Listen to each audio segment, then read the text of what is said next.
What up, y'all? This your boy DJ Rooster. Back at it again. And now we're here to talk some Pelicans basketball. Man, that was a game. This game left me feeling all kind of emotions. I got one video up on this one already. I'm a little late with the actual game breakdown. Just like the emotions of that game was just, we should have won that game handily by like 10 to 15 points. We should have blew that team off the floor. It was one of those nights. They were hitting. We were locking them down, but we keep starting trash because we have these suboptimal starting lineups. Why are we starting five forwards? Hey, I'm glad Herb wasn't really running the point, but he was doing a lot more of the offense initiation.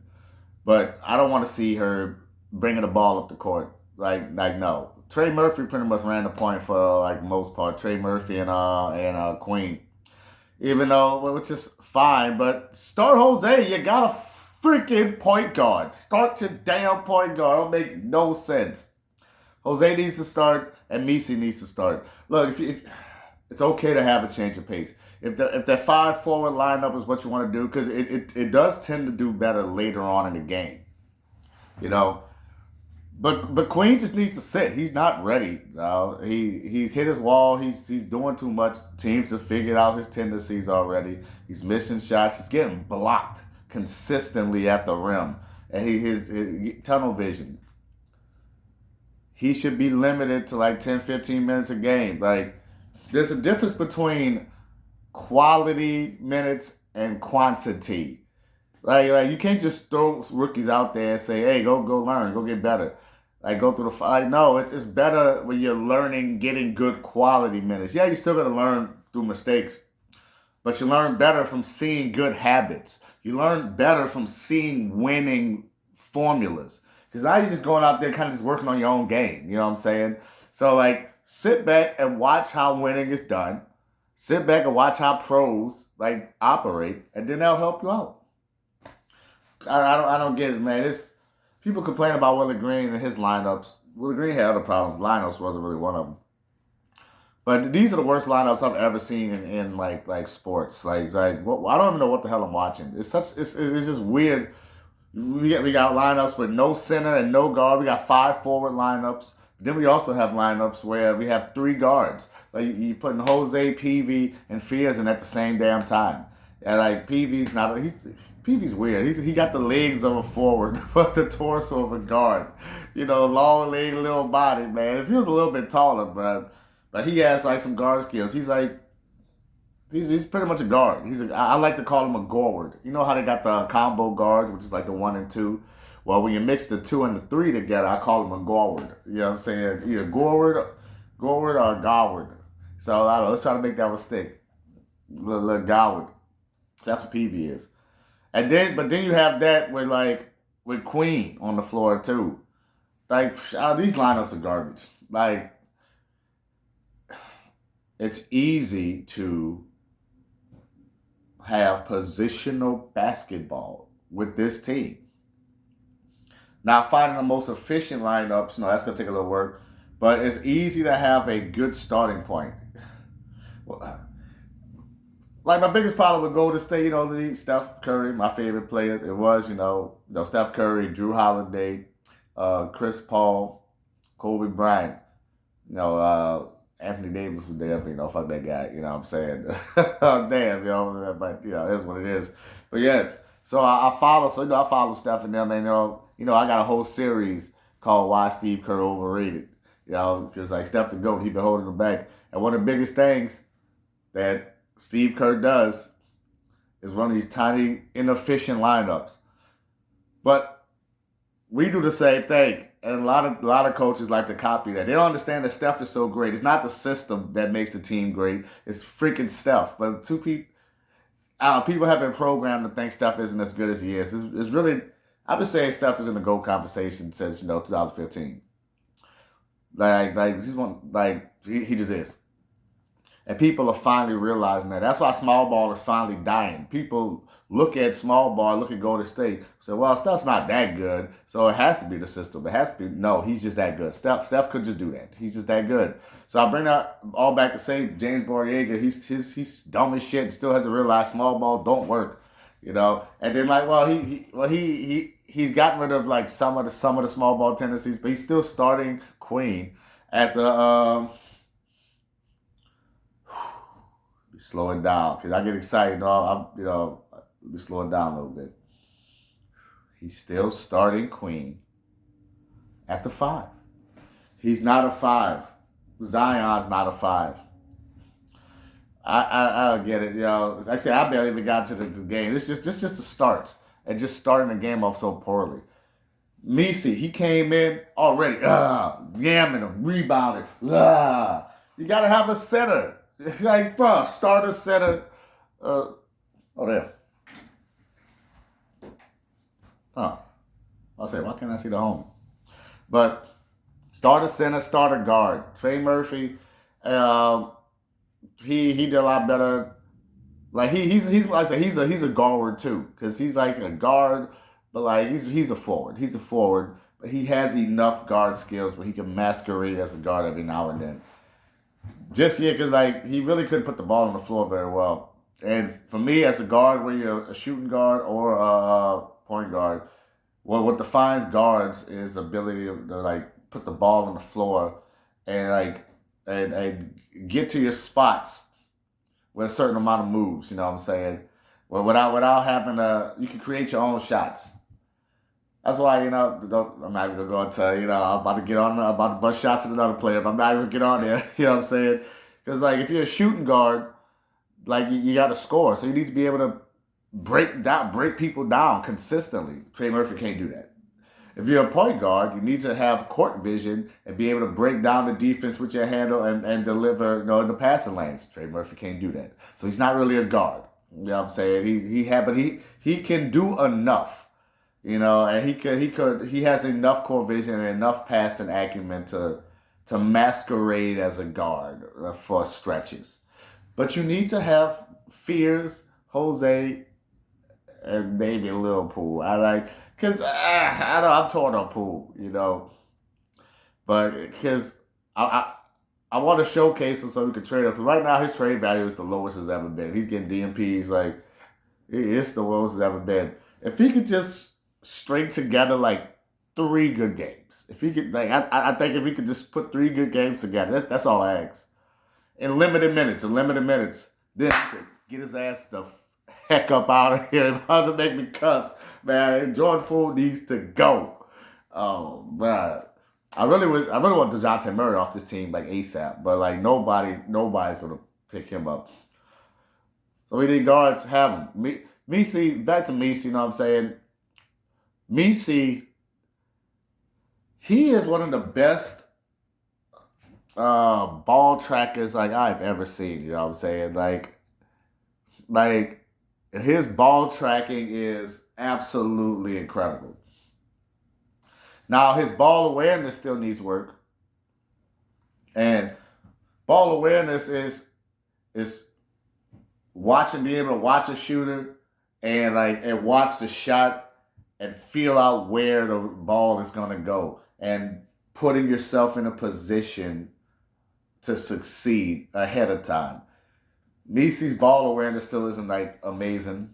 It's getting better. Shout out to DeAndre Jordan. DeAndre Jordan has worked wonders. I can tell he has really helped Missi out.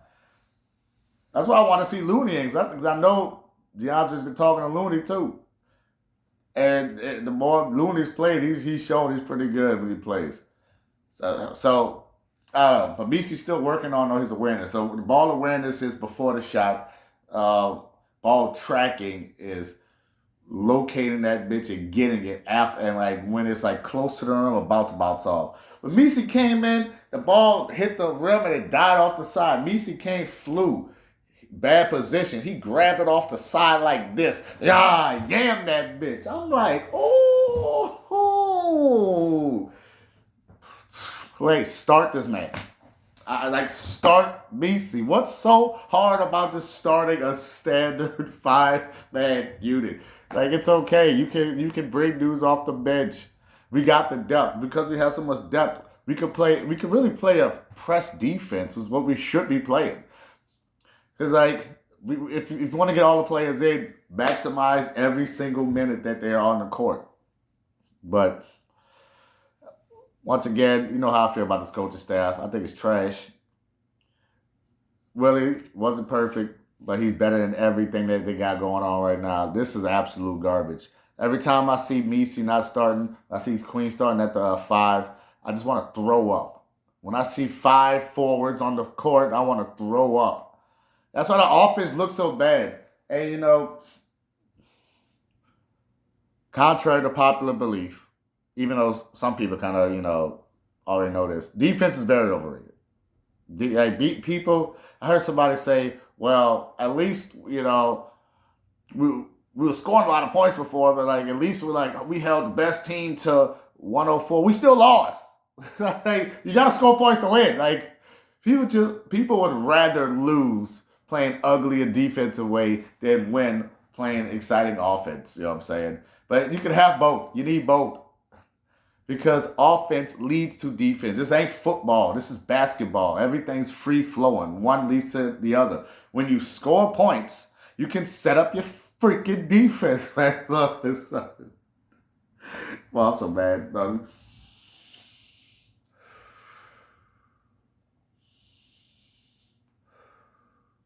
I have to keep telling people this. And I don't understand why people can't understand how important it is to have a point guard. You know what I'm saying? And how important it is to score because you can set up your defense on a made basket. When you keep missing shots, you're always in transition. And transition offense is statistically the most efficient offense. It's so obvious. It's so obvious to me, bro. And you say it, that people hear it, they just ignore the shit out of it and go, oh, well, we're just focused on defense. But you need a balance of offense and defense. Yes, we locked up defensively, in that first half. We did. And not the first half. Really, most of the game, we played good defense most of the game.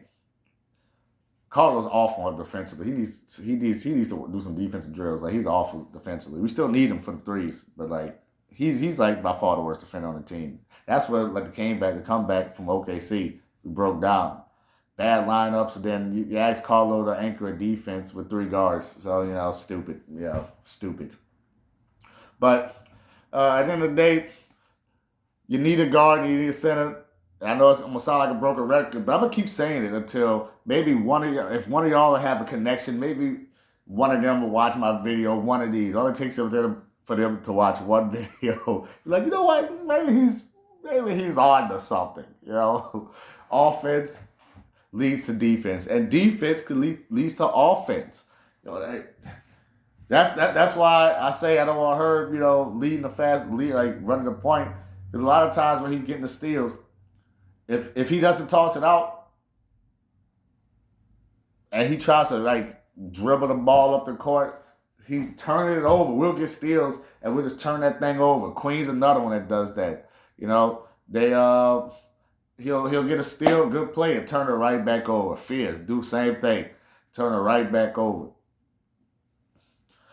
That's why you got to focus on defense and offense. And if you can score the ball like we should, then our defense will come. That's why having a point guard, an actual point guard, makes your offense run better. The offense is home way better once you get the guards on the floor. Then everybody's in their proper positions.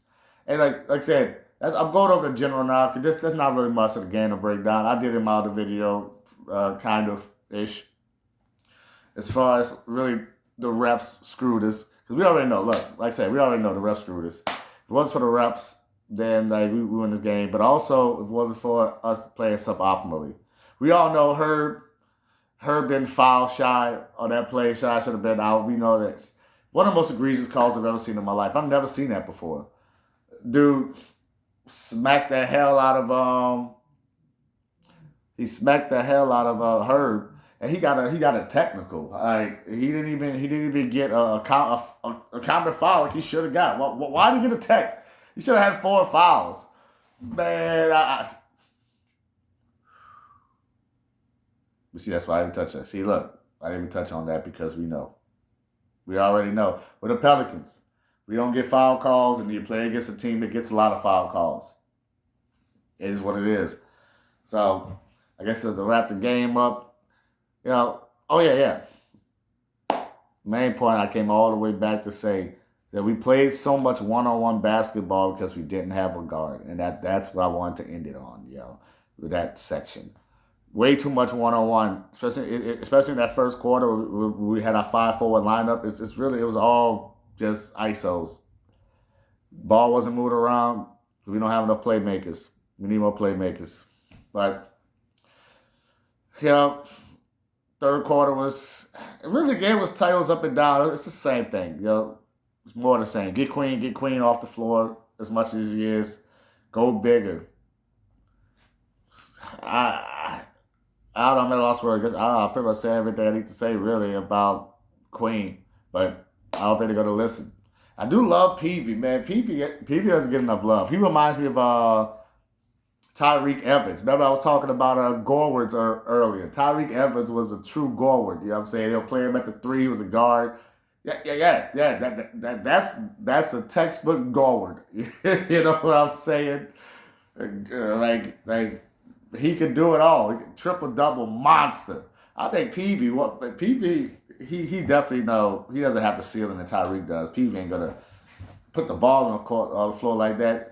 Tyreke, when it comes to handles, people don't really bring up Tyreke Evans enough. Tyreke Evans had the most unique handles I ever seen. He actually was a lot like Zion, in the fact that I guess Zion was a lot like him, but more herky-jerky. He was like a herky-jerky Zion. Where you give him space, Zion attacks space. Like he's eating that space up. The best way to really play Zion is really stay up on him, because when he gets that head of steam, it's over.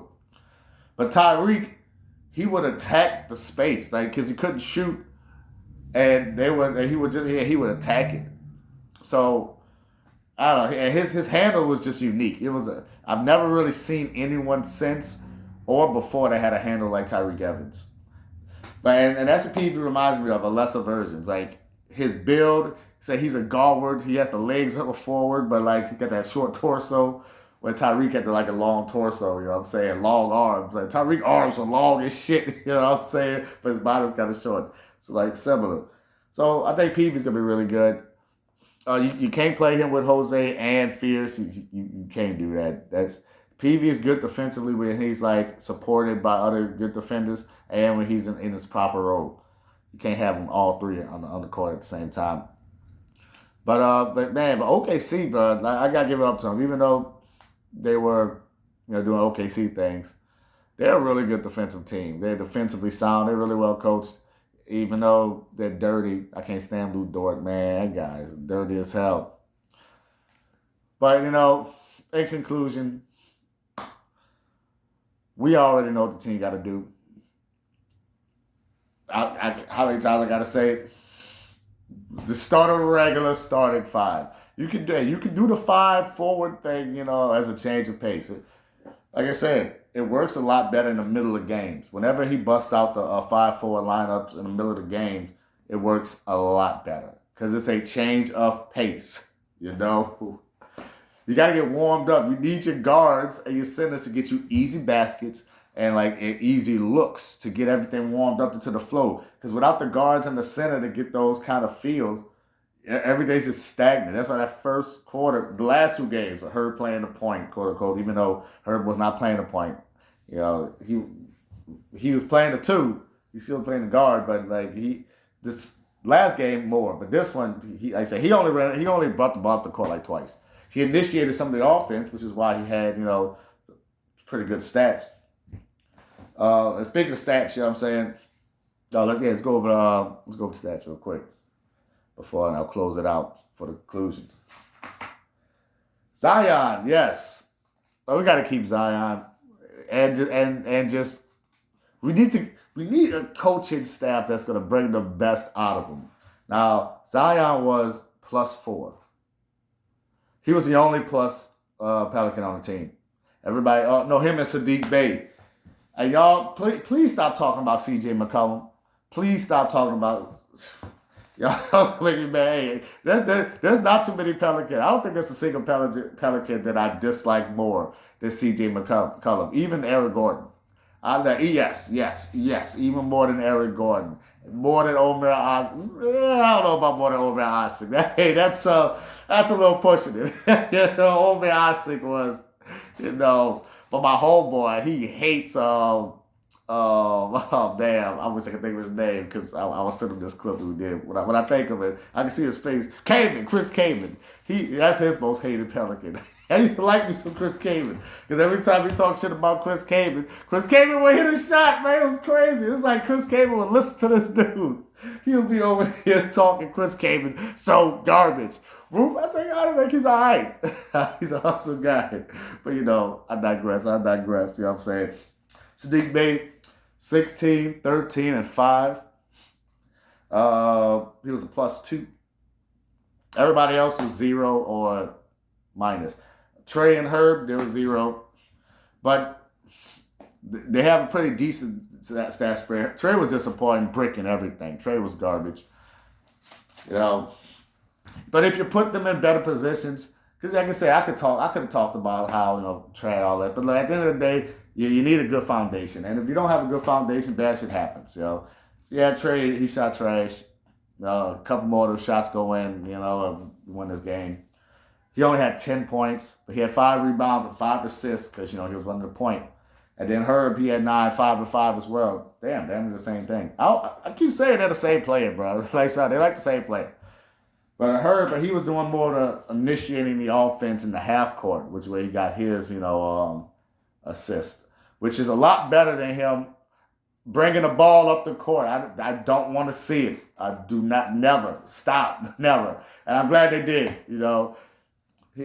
Klay Thompson did it every now and then. Once again, I say Herb is in the Klay Thompson role now. 3 and D at the guard.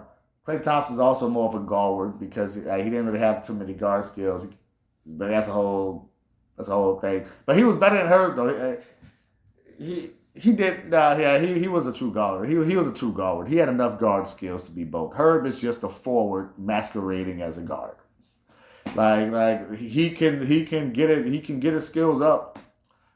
I think he can. But at the end of the day, Herb Jones running the point ain't it. But that's really all it was point. Everybody else was trash as far as the numbers go. Just put everybody in the proper positions, and man,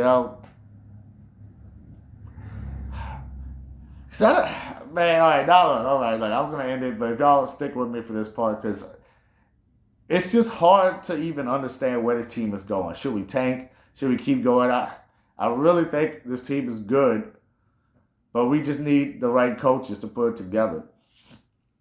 So I don't really know if we should trade her, because I still think he doesn't really fit the team very well. But he's just so good defensively.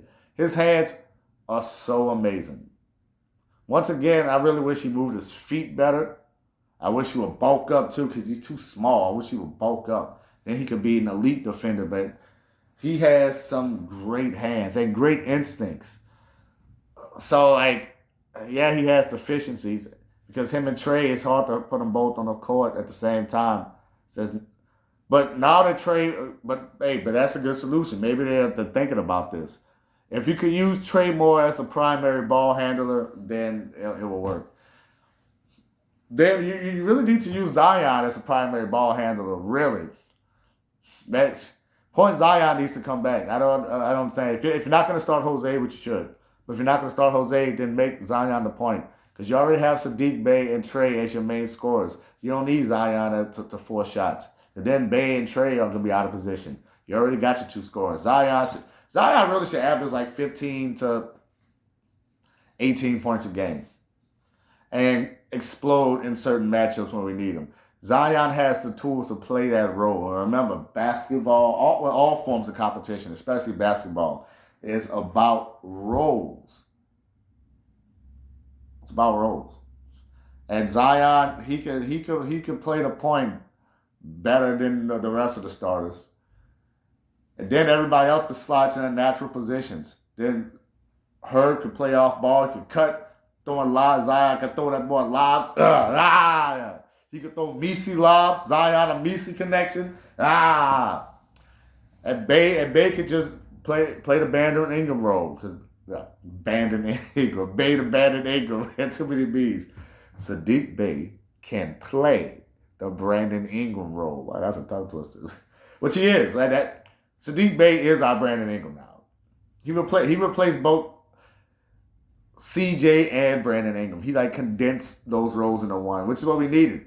Because CJ would have been great off the bench if his bitch ass would have done it and just been a six man and like take like 6 to 10 shots a game. You know what I'm saying? That would have been a great role for him.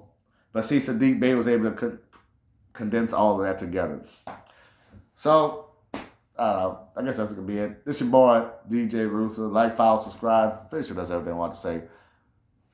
But you know what it is. Hope y'all have a great day. Continue having a great rest of your Mardi Gras season.